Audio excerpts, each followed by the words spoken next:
জয় গুরু, সুপ্রভাত, হরি ওম। ওম অখণ্ড সংহিতা বা অখণ্ড মণ্ডলেশ্বর শ্রী শ্রীমৎ স্বামী স্বরূপানন্দ পরমহংসদেবের অমৃতময় উপদেশবাণী, দ্বিতীয় খণ্ড।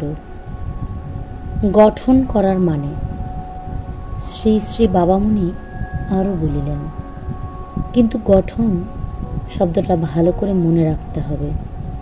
গঠন মানে ভাঙাচুরাকে মেরামত করা, অকর্মণ্যকে কর্মণ্য করা, দুর্বলকে সবল করা।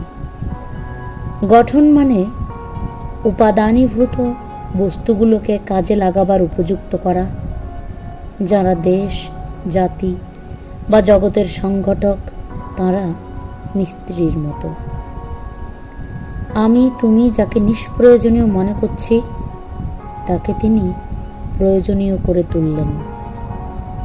আমি তুমি যাকে কদাকার ও অনাদরণীয় বলে মনে করছি, তিনি তাঁর হাতুড়ি বাটালির স্পর্শে তার ভিতরে নয়নাকর্ষক রূপ ফুটিয়ে দিলেন, তাকে আদরণীয় করে তুললেন।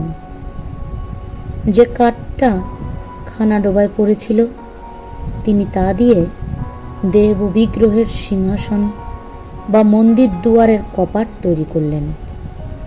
এরকম মিস্ত্রিরাই একটা নবজাতির স্রষ্টার আসন গ্রহণ করেন।